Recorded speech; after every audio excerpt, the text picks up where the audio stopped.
Hai Crash Troopers, Bambang Bima disokin buat nemenin kalian nonton nih. Mendengar istilah prostitusi, tentu saja setiap orang pasti langsung berpikiran negatif. Ada sejumlah alasan kenapa seseorang baik wanita, pria, atau transgender terjerumus dalam praktik prostitusi. Ada yang terpaksa karena butuh uang untuk hidup, bahkan ada juga yang terjebak dan masih banyak fakta-fakta lainnya. Sebelum Mimin lanjut, buat yang belum subscribe, klik dulu tombol merah di bawah video ini ya. Klik like dan juga share ke media sosial kalian ya, biar teman-teman kalian juga tahu apa yang kalian tahu. Mari kita bagi pengetahuan dan hal seru yang ada di dunia ini.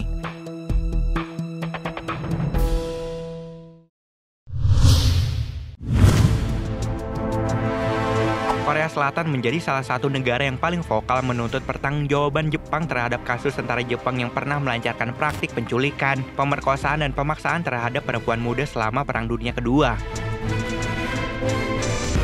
Saat ini, pemerintah Korea telah menemukan bukti berupa video yang menampilkan 7 perempuan Korea, korban perbudakan nafsu tentara Jepang di Provinsi Yunnan, Barat Daya Cina, yang terekam pada tahun 1944. Para wanita ini diperjualbelikan menjadi budak seks tentara negeri Sakura.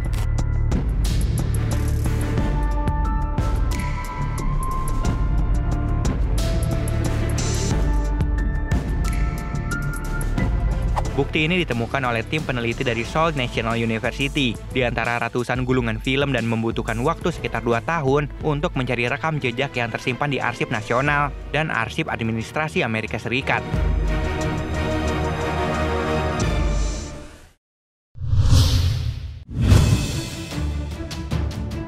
Dunia prostitusi ternyata menyimpan berbagai kisah. Salah satunya kisah PSK tertua di dunia yang masih hidup hingga kini, yaitu Louise dan Martine Fokken. Saudara kembar asal Belanda ini masih berpraktik meski usia mereka melampaui 70 tahun.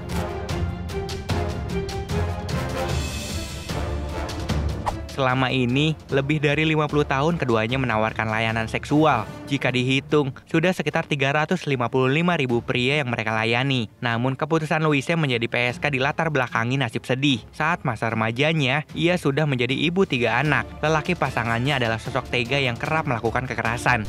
Bahkan lelaki itu membawa Louise ke rumah bordil dan dipaksa menjadi PSK. Sementara Martine kembarannya bekerja sebagai staf bersih-bersih di rumah bordil. Karena punya wajah yang sama, akhirnya ia ikut terjun dalam dunia PSK tersebut.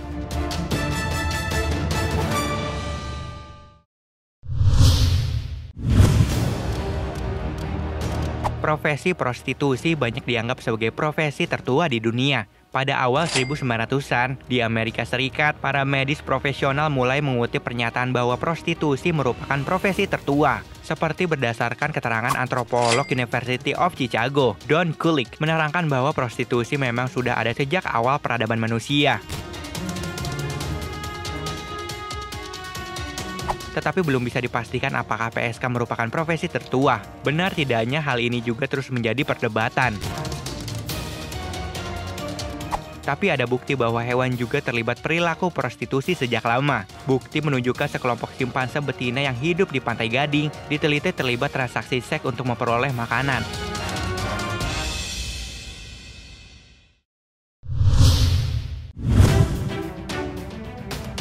Prostitusi sakral adalah sebuah istilah yang digunakan untuk menyebut hubungan seksual yang dilakukan atas dasar pemujaan religius. Salah satunya pada 3000 tahun sebelum Masehi. Pada zaman Mesopotamia, masyarakat Sumeria mempunyai tradisi prostitusi sakral. Para perempuan yang hidup di kuil akan menolong para lelaki yang ingin berdoa pada Dewi Ishtar, Dewi Cinta dan Perang yang disimbolkan dengan planet Venus.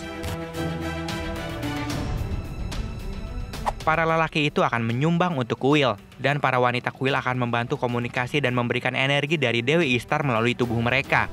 Raja dan pendeta perempuan pemimpin kuil akan bersenggama pada pesta panen, dalam sebuah ritual yang merayakan kesuburan.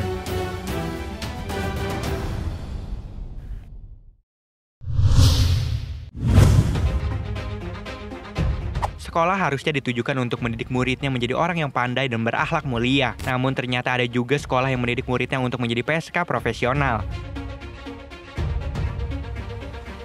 Sebuah sekolah di Spanyol yang bernama Trabajoya menawarkan kursus dasar dalam prostitusi profesional dengan kebijaksanaan maksimum. Selain itu, sekolah ini juga mengajarkan trik PSK yang paling efektif dalam transaksinya. Siswa di sana diberi pelajaran tentang sejarah dan evolusi prostitusi serta keterampilan bisnis. Mereka juga mengadakan sesi keterampilan praktis selama 2 jam setiap hari di mana siswa mempelajari seluk-beluk tentang prostitusi. Pelatihan mereka berlangsung selama 1 minggu dengan biaya sebesar $120 atau sekitar 1,5 juta rupiah. Tidak heran, sekolah itu mendapat tuntutan hukum oleh orang-orang yang menolak praktiknya.